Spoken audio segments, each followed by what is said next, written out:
नमस्कार, आप सबका हमारे YouTube channel country side HP exam में स्वागत है। आज हम हिमाचल प्रदेश में जो पीजीटी का कमीशन होने जा रहा है और उसमें जो बीएड का पोर्शन है उसके हम लेक्चर लेके आए हैं। तो जो हमारा आज का टॉपिक है वो है बुद्धिस्ट एजुकेशन सिस्टम के ऊपर, जो पार्ट 2 है एमसीक्यूज़ का। तो चलिए वीडियो को शुरू करते हैं। हमारा पहला प्रश्न है, बौद्ध काल में कला कौशल की शिक्षा किस आधार पर दी जाती थी? जो बौद्ध काल था, बौद्ध काल में जो कला कौशल की शिक्षा थी वो किस आधार पर दी जाती थी? ए वर्ण आधार पर, बी जन्म आधार पर, सी योग्यता व क्षमता आधार पर, डी संपत्ति के आधार पर।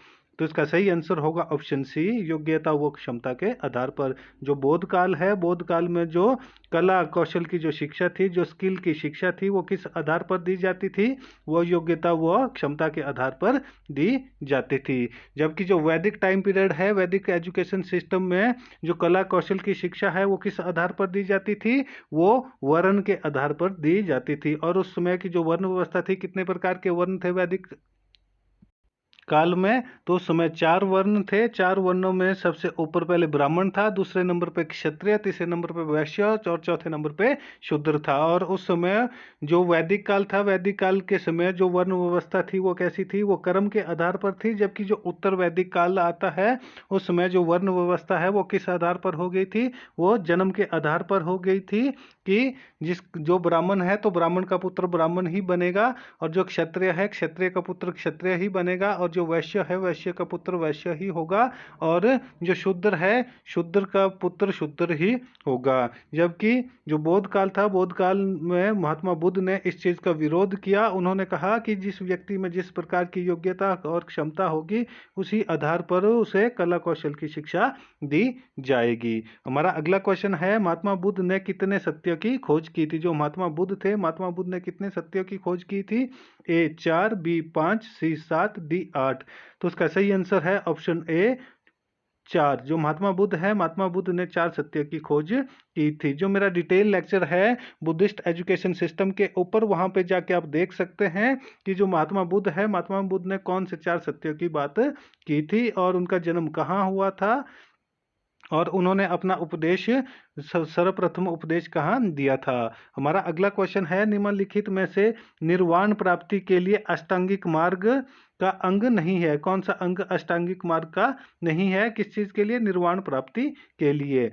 ए सम्यक दृष्टि, सम्यक संकल्प, सम्यक वाक, और जो ऑप्शन डी है वो है सम्यक संपत्ति। तो इसका सही आंसर होगा ऑप्शन डी, सम्यक संपत्ति। जो अष्टांगिक मार्ग है, अष्टांगिक मार्ग में सम्यक संपत्ति की कोई भी अवधारणा नहीं है। जबकि उसमें सम्यक दृष्टि, सम्यक संकल्प और सम्यक वाक की बात की गई है। जो निर्वाण है, निर्वाण का अर्थ क्या होता है? मोक्ष प्राप्ति। निर्वाण का अर्थ क्या होता है? मोक्ष की। जो बौद्ध धर्म है, बौद्ध धर्म के जो लोग हैं वो मोक्ष को क्या कहते थे? वो मोक्ष को निर्वाण कहते थे। और निर्वाण प्राप्ति के लिए उन्होंने कितने मार्ग बताए? उन्होंने अष्टांगिक मार्ग दिया कि उसके लिए कितने हैं? 8 मार्ग हैं, जिसमें से 3 क्या है? सम्यक दृष्टि, सम्यक संकल्प, सम्यक वाक। और जो बाकी के 5 है, जो मेरा डिटेल लेक्चर है वहाँ पे वो भी आपको मिल जाएंगे। हमारा अगला क्वेश्चन है, प्राथमिक स्तर पर किस भाषा का ज्ञान कराया जाता था? जो प्राथमिक शिक्षा थी बौद्ध काल में, बौद्ध काल में प्राथमिक स्तर पर कौन सी शिक्षा का ज्ञान कराया जाता था? ए प्राकृत, बी संस्कृत, सी पाली, डी अवधी। तो इसका सही आंसर होगा ऑप्शन सी, पाली भाषा का। जो प्राथमिक स्तर की शिक्षा बौद्ध काल में दी जाती थी उस समय किस भाषा का प्रयोग किया जाता था, या कौन सी भाषा सिखाई जाती थी?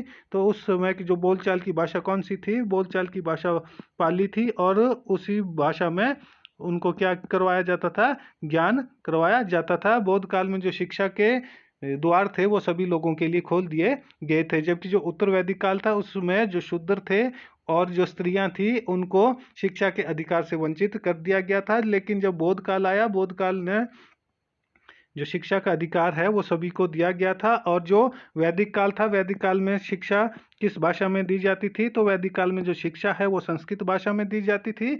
जबकि जो बौद्ध काल है, बौद्ध काल में जो भाषा क्या थी, प्राथमिक स्तर पर जो भाषा कौन सी थी? वो पाली भाषा में उनको ज्ञान करवाया जाता था। हमारा अगला क्वेश्चन है, प्राथमिक स्तर पर पाली भाषा के कितने अक्षरों का ज्ञान करवाया जाता था? जो प्राथमिक स्तर की शिक्षा होती थी, जो कहाँ पे होती थी? बौद्ध मठ व विहारों में होती थी। कहाँ होती थी जो शिक्षा? कहाँ होती थी? बौद्ध मठ और विहारों में। जबकि जो वैदिक काल है, वैदिक काल में जो प्राथमिक शिक्षा कहाँ होती थी? वो परिवार में दी जाती थी। परंतु जो बौद्ध काल है, बौद्ध काल में जो प्राथमिक शिक्षा है वो कहाँ दी जाती थी? वो बौद्ध मठ व विहारों में दी जाती थी। और उस समय की जो भाषा थी, जो मैंने अभी थोड़ी देर पहले भी बताया, किस भाषा में उनको ज्ञान दिया जाता था? उनको पाली भाषा में ज्ञान दिया जाता था। और कितने अक्षरों का ज्ञान उन्हें प्राथमिक स्तर पर करवाया जाता था? तो उन्हें ए 45, बी 48, सी 49, डी 51। तो इसका सही आंसर होगा ऑप्शन सी 49। उन्हें प्राथमिक स्तर पर पाली भाषा के 49 अक्षरों का ज्ञान करवाया जाता था। हमारा अगला क्वेश्चन है, प्राथमिक स्तर में कितने विज्ञान पढ़ाए जाते थे? जो प्राथमिक स्तर था बौद्ध काल में शिक्षा का, उसमें कितने विज्ञान पढ़ाए जाते थे? ए 2, बी 4, सी 5, डी 6। तो इसका सही आंसर होगा ऑप्शन सी 5 विज्ञान। जो प्राथमिक स्तर की शिक्षा थी, प्राथमिक स्तर की शिक्षा में 5 विज्ञानों की शिक्षा दी जाती थी। जो डिटेल लेक्चर है बौद्धिक एजुकेशन सिस्टम के ऊपर, वहां पे जाके वो आप देख सकते हैं कि कौन कौन से 5 विज्ञान उस समय प्राथमिक स्तर पर पढ़ाए जाते थे। हमारा अगला क्वेश्चन है, व्याकरण एवं दर्शन की शिक्षा किस स्तर में दी जाती थी? जो व्याकरण है, ग्रामर है और जो फिलॉसफी है, उसकी शिक्षा किस स्तर पर दी जाती थी? जो वैदिक एजुकेशन सिस्टम था, वैदिक एजुकेशन सिस्टम को 2 स्तरों में बांटा गया था, प्राथमिक शिक्षा व उच्च शिक्षा। और जो बौद्धिक एजुकेशन सिस्टम है, उन्होंने कितने स्तरों में बांटा था? उन्होंने 3 स्तरों में बांटा था, प्राथमिक स्तर, उच्च स्तर और भिक्षु स्तर। और यहाँ पे पूछा गया है कि जो व्याकरण और फिलॉसफी है, उसकी शिक्षा किस स्तर पर दी जाती थी? ए प्राथमिक स्तर पर, बी उच्च स्तर पर, सी भिक्षु शिक्षा, डी इन सभी में। तो इसका सही आंसर होगा ऑप्शन बी उच्च स्तर पर। उच्च स्तर पर जो शिक्षा दी जाती थी, उसमें व्याकरण व दर्शन मुख्य रूप से भूमिका निभाते थे। व्याकरण और दर्शन की उनको जो शिक्षा दी जाती थी। हमारा अगला क्वेश्चन है, धर्म, ज्योतिष व आयुर्विज्ञान का अध्ययन कब शुरू किया जाता था? जो धर्म है या ज्योतिष है और आयुर्विज्ञान का अध्ययन किस स्तर पे शुरू किया जाता था? ए प्राथमिक स्तर पर, बी उच्च स्तर पर, सी भिक्षु शिक्षा में, या डी इन सभी में। तो इसका सही आंसर होगा ऑप्शन बी उच्च स्तर पर। जो धर्म और ज्योतिष व आयुर्विज्ञान का अध्ययन किस स्तर पर करवाया जाता था? वो उच्च स्तर पर करवाया जाता था। और उच्च स्तर की जो शिक्षा थी वो कितने वर्ष में शुरू होती थी? वो 12 वर्ष की आयु से शुरू हो जाती थी। और जो प्राथमिक शिक्षा है वो 6 वर्ष की आयु से 12 वर्ष की आयु तक होती थी। और उच्च स्तर की शिक्षा 20 से 25 वर्ष की आयु के बीच में चलती थी। जो मैंने मेरी प्रीवियस वीडियो है, इसके क्विज का पार्ट 1 है, वहां पे भी मैंने ये बताया है आपको। और जो भिक्षु शिक्षा है वो 8 वर्षों तक दी जाती थी। और धर्म, ज्योतिष व आयुर्विज्ञान का अध्ययन उच्च स्तर पर करवाया जाता था। उच्च स्तर में किस भाषा का अध्ययन किया जाता था? जो उच्च स्तर था, जो अभी पहले प्राथमिक स्तर पर किस भाषा का अध्ययन किया जाता था? वो पाली था। और यहाँ पे पूछा गया है कि उच्च स्तर पर किस भाषा का अध्ययन किया जाता था? ए पाली, बी संस्कृत, सी प्राकृत, डी इन सभी का। तो इसका सही आंसर होगा ऑप्शन डी इन सभी का। जो उच्च स्तर था, उच्च स्तर में पाली, संस्कृत और प्राकृतिक तीनों भाषाओं का अध्ययन करवाया जाता था। परंतु जो शिक्षा थी वो किस भाषा में दी जाती थी? शिक्षा फिर भी पाली ही भाषा में दी जाती थी, परंतु जो अध्ययन है वो इन तीनों भाषाओं का करवाया जाता था। पाली हो, संस्कृत हो और प्राकृतिक, इन तीनों भाषाओं का अध्ययन उच्च स्तर पर करवाया जाता था। जबकि जो प्राथमिक स्तर है, प्राथमिक स्तर में केवल पाली भाषा का ही अध्ययन करवाया जाता था। हमारा अगला क्वेश्चन है, बौद्ध काल में शिक्षा स्तर के आधार पर कितने प्रकार की थी? जो बौद्ध काल था, बौद्ध काल में शिक्षा कितने स्तर पर थी? ए 2, बी 3, सी 4, डी 5। तो इसका सही आंसर होगा ऑप्शन बी 3 स्तर की। जो बौद्ध काल था, बौद्ध काल में शिक्षा के कितने स्तर थे? 3 स्तर थे, जिसमें सबसे पहला था प्राथमिक स्तर, और दूसरा था उच्च स्तर, और जो तीसरा था वो था भिक्षु शिक्षा। ठीक है, तो जो शिक्षा थी बौद्ध काल में शिक्षा के जो स्तर थे वो कितने थे? वो 3 थे, प्राथमिक शिक्षा, उच्च शिक्षा और भिक्षु शिक्षा। जबकि वैदिक कालीन जो एजुकेशन सिस्टम था उसमें शिक्षा के केवल 2 ही स्तर थे, प्राथमिक स्तर और उच्च स्तर। हमारा अगला क्वेश्चन है, बौद्ध काल में शिक्षा प्रकृति के आधार पर, यहाँ पे पूछा गया है प्रकृति के आधार पर। इससे पहले जो पूछा गया था वो था स्तरों के आधार पर, कि स्तरों के आधार पर शिक्षा कितने प्रकार की थी। जबकि यहाँ पे जो पूछा गया है वो पूछा गया है कि बौद्ध काल में शिक्षा प्रकृति के आधार पर कितने प्रकार की थी। ए 2, बी 3, सी 4, डी 5। तो इसका सही आंसर होगा ऑप्शन ए 2 प्रकार की। जो बौद्ध काल था, बौद्ध काल में जो शिक्षा थी और वो किसके आधार पर? प्रकृति के आधार पर। स्तर के आधार पर कितने तरह की थी? स्तर के आधार पर 3 तरह की थी, जबकि प्रकृति के आधार पर 2 तरह की थी। और दो कौन कौन सी थी? ए थी लौकिक, और जो दूसरा था वो था धार्मिक। ठीक है। जो बौद्ध काल में शिक्षा प्रकृति के आधार पर कितने तरह की थी? वो 2 तरह की थी। कौन कौन सी थी? लौकिक एवं धार्मिक। जबकि स्तरों के आधार पर 3 तरह की थी, प्राथमिक शिक्षा, उच्च शिक्षा और भिक्षु शिक्षा। तो हमारा अगला क्वेश्चन है, लौकिक पाठ्यचर्या में किसका अध्ययन किया जाता था? जो लौकिक पाठ्यचर्या है, जो लौकिक करिकुलम था, उसमें किस चीज का अध्ययन करवाया जाता था? ए पठन लेखन का, बी गणित का, सी कला कौशल का, डी ये सभी। तो इसका सही आंसर होगा ऑप्शन डी ये सभी। जो लौकिक पाठ्यचर्या थी, लौकिक पाठ्यचर्या में पठन लेखन का कार्य भी करवाया जाता था और गणित का कार्य भी करवाया जाता था और कला कौशल का कार्य भी करवाया जाता था। ये तीनों के तीनों जो पाठ्यचर्या का अध्ययन करवाया जाता था, किसमें? लौकिक पाठ्यचर्या में। हमारा अगला क्वेश्चन है, बौद्ध काल में धार्मिक पाठ्यचर्या को कितने भागों में बांट सकते हैं? जो बौद्ध काल है, बौद्ध काल में धार्मिक जो पाठ्यचर्या थी, जो इससे पहले हमने क्या बोला था कि वो नेचर के हिसाब से, प्रकृति के हिसाब से जो बौद्धिक पाठ्यचर्या थी उसको, उसके कितने अंग थे? उसके 2 अंग थे, लौकिक एवं धार्मिक। और जो आगे धार्मिक पाठ्यचर्या है उसको भी हम आगे और भागों में बांट सकते हैं। तो कितने भागों में बांट सकते हैं? ए 2, बी 3, सी 4, डी 5। तो इसका सही आंसर होगा ऑप्शन ए 2 भागों में। जो बौद्ध काल में धार्मिक पाठ्यचर्या थी उसको कितने भागों में हम बांट सकते थे?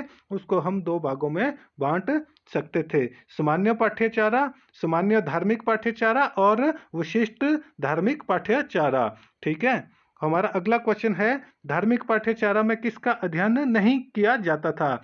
जो हमारे पास यहाँ पे धार्मिक पाठ्यचर्या के दिया गया है कि उसमें किस चीज का अध्ययन नहीं करवाया जाता था। ए त्रिपिटक का, बी धम्म का, सी विनय का, डी व्यावसायिक शिक्षा का।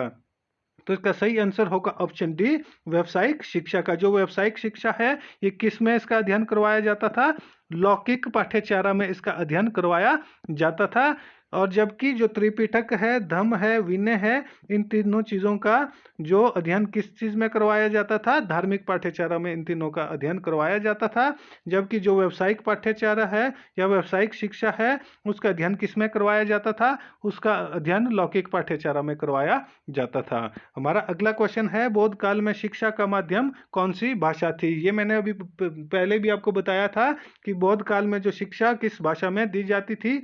ए पाली भाषा में, बी प्राकृतिक भाषा में, सी संस्कृत भाषा में, डी अवधी भाषा में।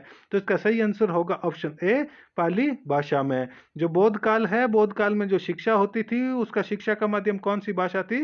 वो पाली भाषा थी। और पाली उस समय की जो बोलचाल की भाषा थी, बोलचाल की भाषा थी। ये कैसी भाषा थी? ये बोलचाल की भाषा थी या उस समय की जो सामान्य लोग थे, सामान्य लोगों की ये भाषा थी। जबकि उससे पहले जो शिक्षा किस भाषा में दी जाती थी? जो वैदिक टाइम पीरियड था, वैदिक टाइम पीरियड में जो भाषा संस्कृत भाषा में अध्ययन करवाया जाता था। हमारा अगला क्वेश्चन है, बौद्ध काल में शिक्षक कैसा होता था? यहाँ पे शिक्षक नहीं होगा, यहाँ पे शिक्षण होगा। जो टीचिंग थी वो कैसे की जाती थी? इसका अर्थ ये हुआ कि जो बौद्ध काल है, बौद्ध काल में शिक्षण कैसे होता था? ए मौखिक होता था, बी लिखित होता था, सी मौखिक और लिखित दोनों होता था। तो इसका सही आंसर होगा ऑप्शन ए मौखिक। जो बौद्ध काल था, बौद्ध काल में जो शिक्षण कैसे होता था? वो मौखिक होता था। उस समय जो लिखित चीजें होती थी वो नहीं करवाई जाती थी। जबकि जो हस्तकला थी वो उसका निर्माण हो गया था और जो प्रिंटिंग का काम उस समय पे नहीं किया जाता था। उस समय जो बौद्ध काल में जो शिक्षा थी या शिक्षण था वो कैसा था, वो मौखिक ही था। जबकि जो वैदिक टाइम पीरियड था, वैदिक टाइम पीरियड में भी जो शिक्षा थी या शिक्षण था वो मौखिक रूप से ही किया जाता था। हमारा अगला क्वेश्चन है, किस विधि के द्वारा बौद्ध काल में भाषा की शिक्षा दी जाती थी? ए प्रश्नोत्तर विधि में, बी व्याख्यान विधि, व्याख्या विधि, सी अनुकरण विधि, डी व्याख्यान विधि। तो इसका सही आंसर होगा ऑप्शन सी अनुकरण विधि। मैंने आपको पहले भी जो डिटेल लेक्चर है वहां पे भी आपको समझाया था कि अनुकरण विधि क्या होती है। जब जिस प्रकार का एक्ट जो बड़े करते हैं, जो छोटा बालक होता है, बच्चा होता है, वो भी उसी तरह का जो एक्ट करता है, इमिटेशन करता है, तो वो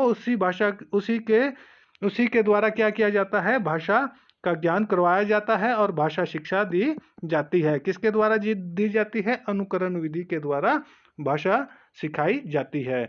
जो वैदिक टाइम पीरियड में भी था, बौद्धिक टाइम पीरियड में भी था, और जो आधुनिक समय है, आधुनिक समय में भी भाषा के लिए अनुकरण विधि का ही प्रयोग करवाया जाता है। हमारा अगला क्वेश्चन है, बौद्ध काल में शिक्षक को क्या कहा जाता था? जैसे मेरी प्रीवियस वीडियो में मैंने आपको बताया था कि जो बौद्ध काल था, बौद्ध काल में बालक को क्या कहा जाता था? उस समय बालक को सामेनार व श्रमण के नाम से जाना जाता था, श्रमण और सामेनार कहा जाता था। उसी प्रकार से जो बौद्ध काल था, बौद्ध काल में शिक्षक को भी क्या कहा जाता था? ए आचार्य, बी उपाध्याय, सी उपाध्याय, डी उपाध्याय व उपाध्याय दोनों। तो इसका सही आंसर होगा ऑप्शन डी उपाध्याय और उपाध्याय दोनों। जो बौद्ध काल में शिक्षक होता था उसे क्या कहा जाता था? उसे उपाध्याय व उपाध्याय कहा जाता था। तो हमारा आज का क्विज यहीं पे समाप्त होता है। वीडियो अच्छी लगी हो तो वीडियो को लाइक, कमेंट व शेयर करें, और किसी भी तरह का डाउट हो तो उसके लिए कमेंट करें, और हमारे YouTube channel country side HP exam को सब्सक्राइब करना ना भूलें। धन्यवाद।